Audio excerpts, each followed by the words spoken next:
Hello. Okay, so I was doing a little bit of writing and I was reflecting on my 10 years, over 10 years now of being an entrepreneur, which is crazy. And I started thinking about all of the things that I would tell myself if I were to start over, and that very young, naive version of myself as a very new and fresh entrepreneur. And my brain and my heart were just like overflowing and I couldn't stop writing. And I went back and read it and I realized this would be so helpful to share with you. And I also really realized that yes, on a tactical level, a lot of what I'm gonna share with you from my own lessons, they're helpful, but more than that, which I think is over half the battle of being successful in entrepreneurship, is that it really would have allowed me a lot more grace and to not be as hard on myself and to be more resilient, which I will say to this point in my career and where I'm at now, I am real resilient. But knowing this earlier would have just been so helpful. So it's a little different, and I hope that it is what you need to hear today. And I'm really excited to know what comes up for you as I share this. So I organized it better than when I first wrote it because I know that it would have been an absolute disaster and this would have been a 3-hour video if I didn't. So, so let's get into it. So the first thing that I would have told that younger version of myself when I was first getting started as an entrepreneur is slow the F down. Slow the F down. What is the rush? Where is the urgency coming from? And why are you breaking yourself to prove something to someone? And I don't even know who you're trying to prove it to.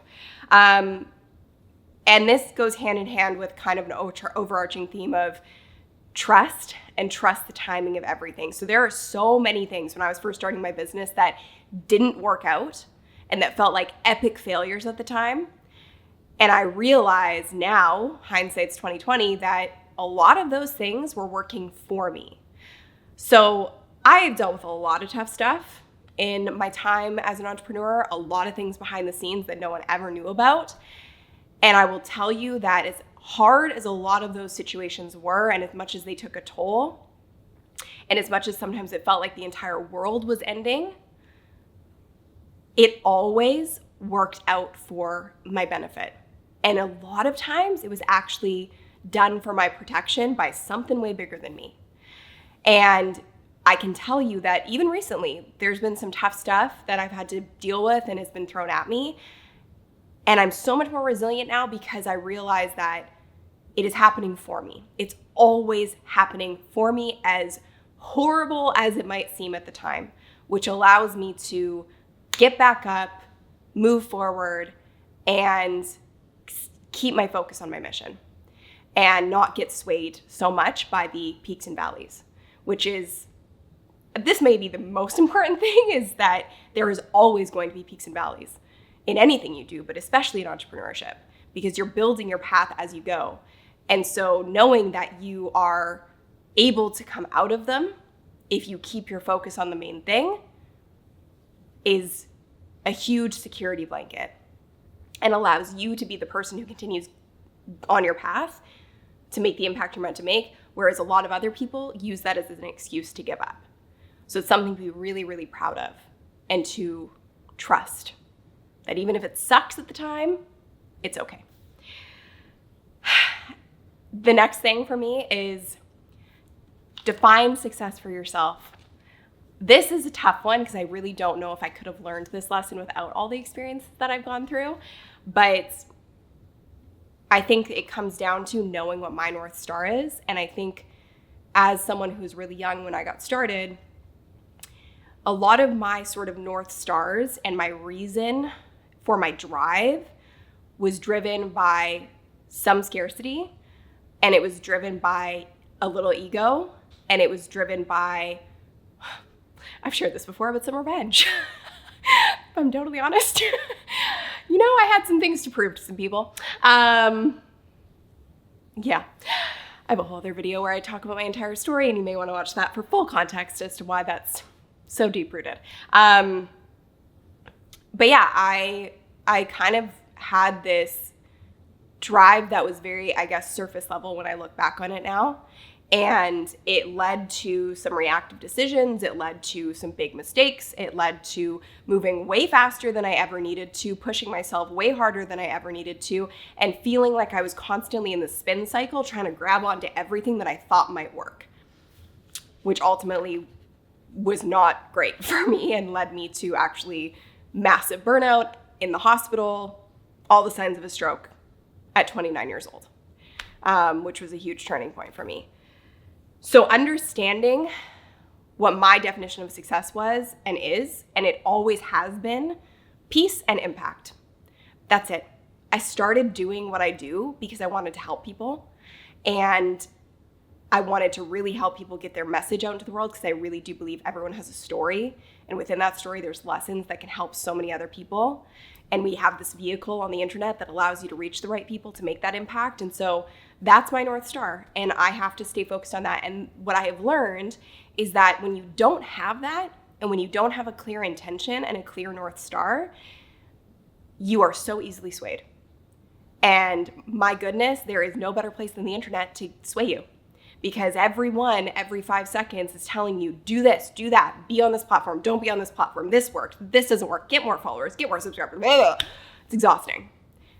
So if you don't have a focus and a North Star that you're working towards, and is your main thing for yourself and your business, you will constantly be hit by waves and be knocked off course. So you kind of want to realize, like, if you were to paint a picture of what your most successful life looks like, not anybody else's, yours, what does that look like for you? And for me, it's very simple. I don't need a lot of stuff. I really just I like working with people I like serving people I like helping people, I like making an impact, and I like feeling at peace and acting from a place of peace. And my check-in questions that I have for myself, which I've shared before too, are on a daily basis, I try to ask myself, am I proud of what I'm doing? Would the 80-year-old version of myself be proud of what I'm doing? And am I happy?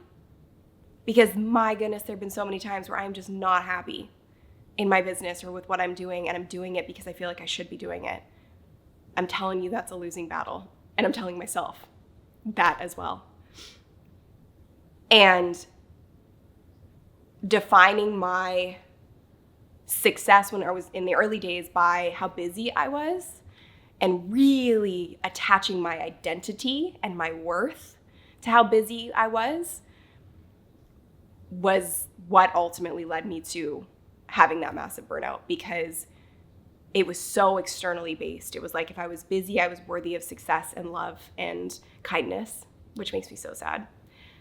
And I had to really learn, after going through that burnout, that my worth has nothing to do with that. And my identity is a whole lot more and more well-rounded than just being an entrepreneur and being busy and being successful.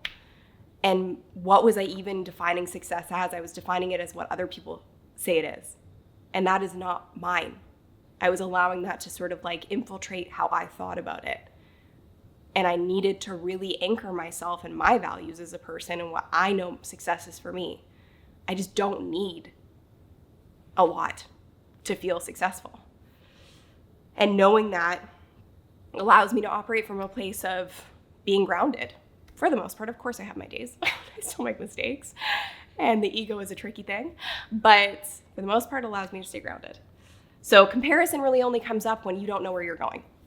Comparison comes up when you are more concerned about the short term and your ego and being reactive than you are about knowing who you are and where you want to go. And I will say this is why I don't know if I could have learned this without going through what I've gone through in the last decade, but entrepreneurship has been the best practice in personal development and self-awareness I've ever had. It has shown me who I am in a really accelerated way, and it's a gift. So lean into that. Lean into what makes you feel like you're in your ego, what makes you feel like you're grounded, because those are all clues for your longevity and success. Oh, numbers are sanity. What's the next one? When I first got started, I was scared of numbers, and I really didn't feel like I was good with numbers, even though all my life, like I've done well with like math and whatever else. There was something about it that felt really intimidating to really track all of the metrics and numbers in my business, but knowing them grounds me. Because like I said, there's so many peaks and valleys, and if you don't know your metrics, if you don't know your analytics, if you don't know your numbers, you are going to be swayed by emotion, because there is so much emotion. And it's gonna lead you to a place where you're trying all of these different things to make things work when you don't even really know what making things work means. Our business is so wildly consistent and profitable because I look at my numbers and my metrics every single day. And it takes me no more than 10 minutes. And I talked about that in last week's video. It's so vitally important. I shared the metrics you need to know. And in addition to that, on like a spiritual side, knowing my numbers allows me to operate from a place of abundance. And that came with like having experience and having maturity and knowing that if I have runway, meaning that if I have money in the bank so that if crap hit the fan tomorrow and my business shut down tomorrow, I could still exist for months. That is that kind of security that is freedom. Financial freedom doesn't mean having all of the money in the world. It means knowing that you're A-okay no matter what goes down. So runway and profitability. Revenue means diddly squat to me. I've had massive revenues, massive. And I've also had massive profit. And revenue's great, but it's really just a vanity number. The profit is everything, because profit allows you to sleep at night, allows you to hit your head on the pillow and go, I'm okay. I can pay my team no matter what. I can make decisions from a place of feeling at peace and abundant. I'm good. That's what matters most. The next thing is, along that same track, vanity numbers please your ego but steal your soul. And this is the honest to goodness truth. I will say this, I've said this before privately, but I've never actually said this publicly. I really do feel like there was like a turning point a couple years ago where I hit this weird like entrepreneurial enlightenment. That's the only way I can describe it, where I realized that I did not need to have all the views, all the subscribers, all the whatever, because I trust that the people who are meant to see my content see the content. And I'm super freaking intentional about everything that I create to impact that certain person. And I don't need millions of people to see it. And the only thing about me that needs the millions of people to see it is my ego. And my ego is not my amigo at all times. So vanity numbers look cool and they keep you in the game and in the chase and on the algorithms and on the platforms, which lets the platforms win because it makes them more money. But it just sucks the soul right out of you sometimes. So yeah, just understanding that and realizing it really doesn't mean anything, and that the people who are meant to see it and take action from it, those are the people that are going to see it. Depth over width and quality over quantity. This is the lesson. I have focused so much on knowing you inside out in the last couple of years, which is not something I focused on from day one, which I wish I would have. Knowing you, knowing who I'm serving, knowing who I'm not serving, vitally important. And I feel like I know you, and this is who I'm making this for, and every piece of content I make for. And going deep as opposed to trying to go wide. It's not my jam, it's not my game, it's not what I need. You don't need a big audience to have a really profitable and successful on your own terms business. And quality over quantity. This goes for everything across the board. In terms of clients, I made a huge decision last year to shut down one of my programs that had been around for a long time. And part of the reason behind that was that I realized that I was doing a disservice across the board by trying to serve everyone. And it's not the way that I want to go about running a business moving forward. And it is so important for me in terms of my team. That's why my team is small, is tiny but mighty. We hire very slowly. We accept people into our program slowly. We make all decisions for the most part at this point, as slowly as we can, because I would so much rather be proactive than reactive. And slow decision making is my best friend. Whereas when I was younger and when I was getting started, it was like, that. And sometimes that's necessary, but you really gotta really understand why you're doing that. Why are you making quick decisions? Where is it coming from? And a lot of the times it is coming from your ego and from scarcity, which is also not helpful in the long run. So trying to think long term, and we actually think of everybody we work with, whether it's internally in our business or in terms of our clients. Is this a legacy hire? Is this a legacy client? Would I want to hang around and be associated with this person and help them and support them for the rest of our lives? If they are a yes, then it's a yes. So that's huge. And it takes time to get to that place, and it takes experience, I think, to get to that place. But I'm telling you, once you get there, and hopefully this fast tracks it for you, it makes a world of difference. Okay, this is a goodie. Boundaries do not make you a bitch. They make you a boss. I had a real hard time saying no to people when I first got started. And for some strange reason, not strange reason, it's actually how I think we're all brought up. I thought that if somebody was older than me and potentially different gender than me, I should listen to them. Right? They must know better than me. Who am I? What do I know? That got me into some serious trouble. It taught me to be very cautious and to have, I have a very open heart. I really have a bit of a bleeding heart, but I also have big mother effing boundaries at this point. And I say no way more than I say yes to almost everything when it comes to business and also really in my life. Again, it goes back to quality over quantity. And that has been key to growth, because people will take your soul. They will steal your energy if you let them. And not everybody, this unfortunately took me too long to learn, not everybody has the best of intentions. So protect yourself, protect your heart, protect yourself. That could make me cry, because there's been so many lessons when it comes to that over the years. And I wish I could give that version of myself a little hug and be like, you are okay on your own. And you know instinctively what's best. Trust your intuition, trust yourself.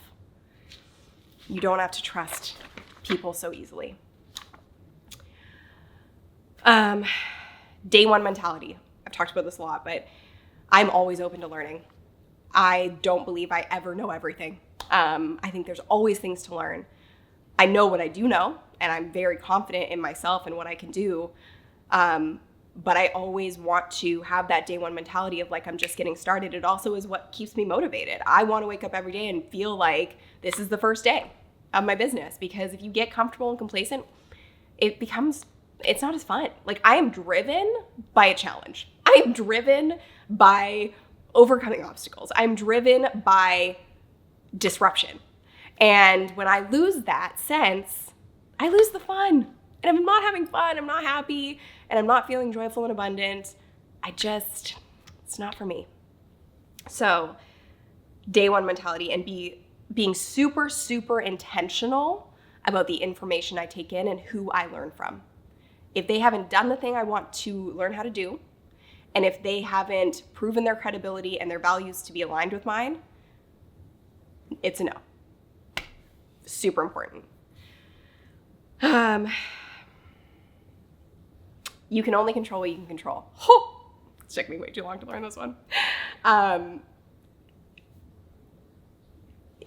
the younger version of me, you're gonna make a lot of mistakes. And I know you wish you wouldn't, and I know the little perfectionist in you is like, nope, I'm perfect, I'm gonna be perfect, but growth comes with messing up. That's why my motto is test, fail, learn, grow, repeat, because that is a constant part of this process, and it teaches you so much more than being perfect ever will. And there is so much value and liberation in not trying to control everything, because it's just not possible.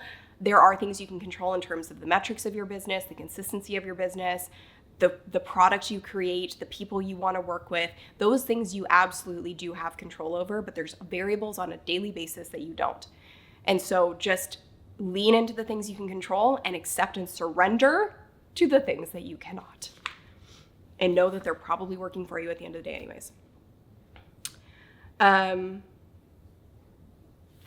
addition to that, I will say, like, I made mistakes. I continue to make mistakes.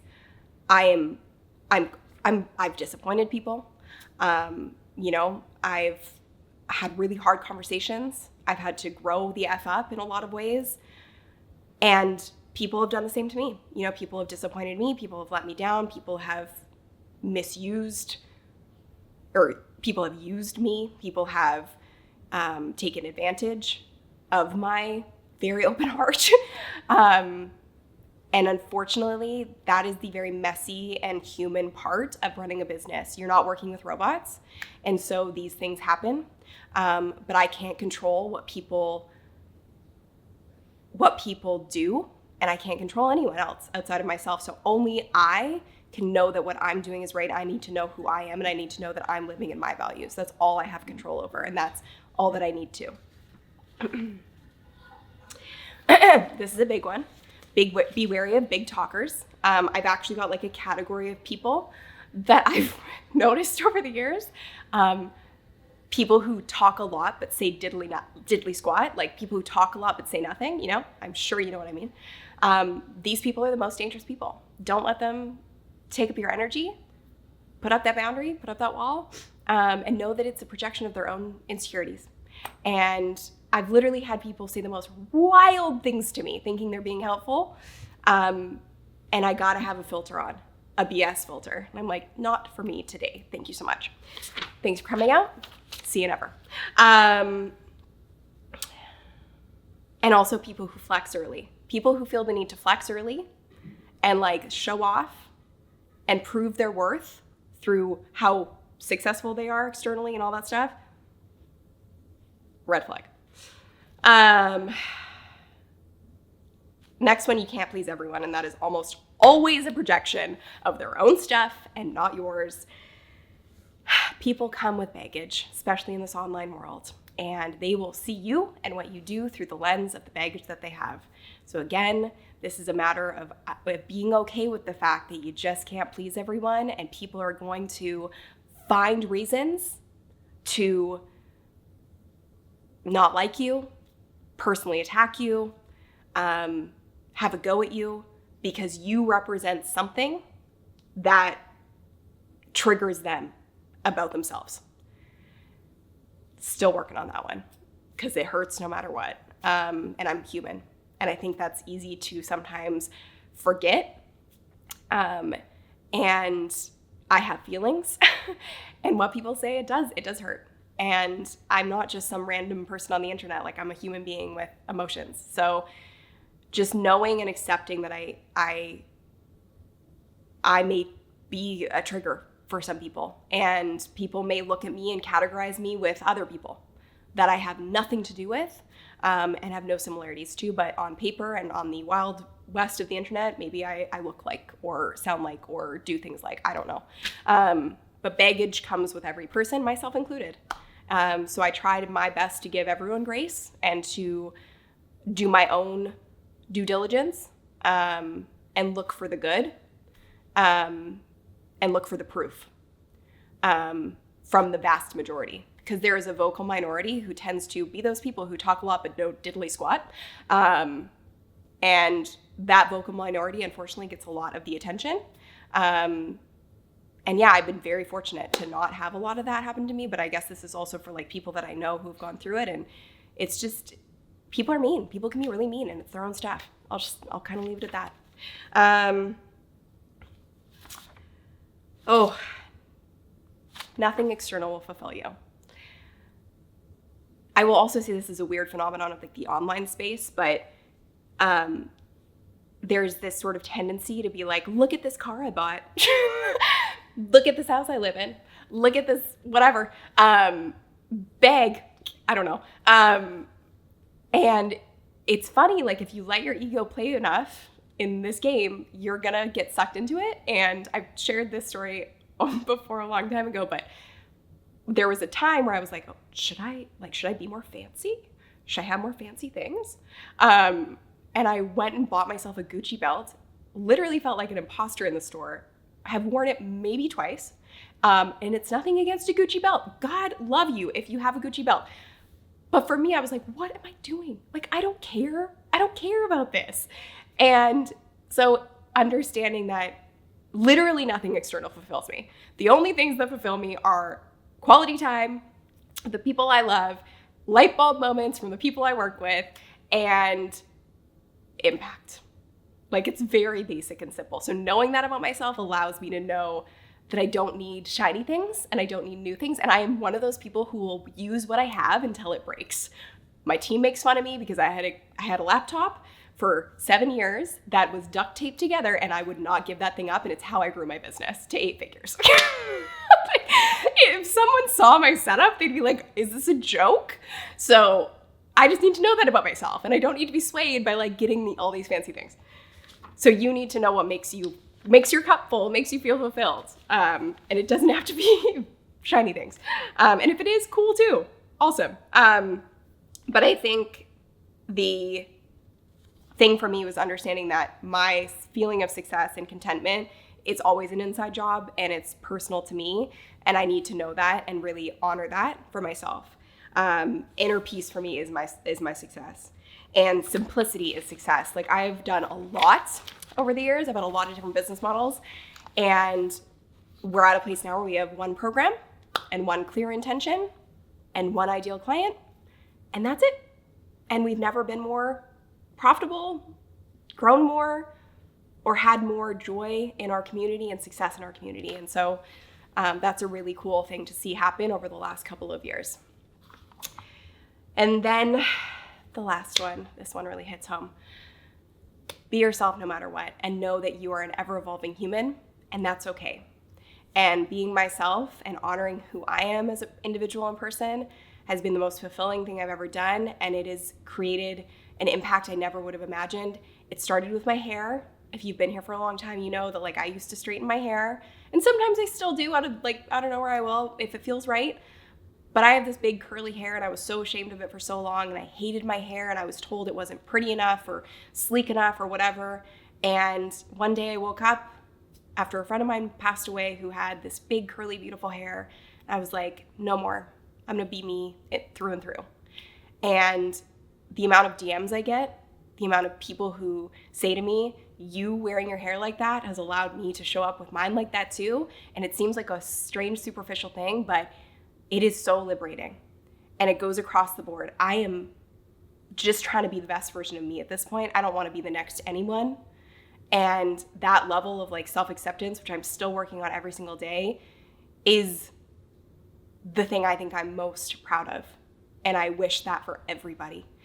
This platform, YouTube, it's called YouTube for a reason, because you're meant to show up as you, not anybody else. And unfortunately, we get sucked into thinking that in order to be successful, we have to look like that person or sound like that person or make a video like that person.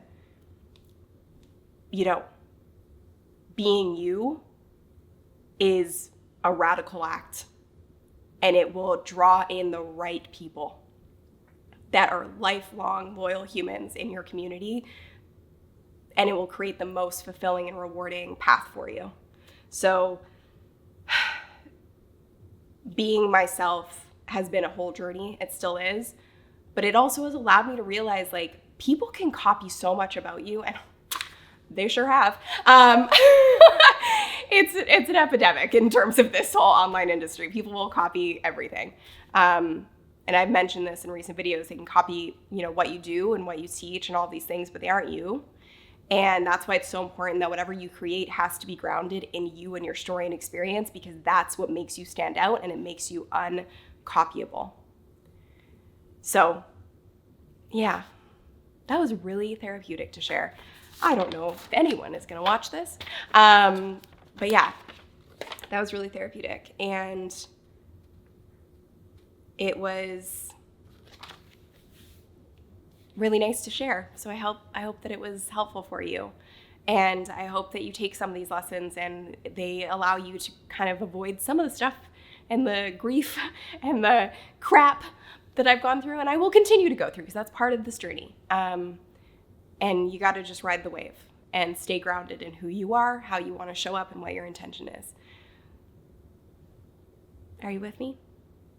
I'd love to know your takeaways in the comments. I'd love to see what landed for you. And I created a community just for the amazing humans that are here. And if you want to be a part of it, I put the link in the description below. There's literally no strings attached to it. It's a free community where we just get to go deeper and have conversations like this. So I hope to see you on the inside of there as well. But I hope this was helpful for you. And I'm so grateful that you're here. I know you're here for a reason. I know that you're seeing this for a reason. And I appreciate you being on this journey with me because it has been a journey and it will continue to be a journey. And it's been through many iterations. I'm sure it will still be through many more. Thank you for watching. I'll see you in the next one. Lots of love.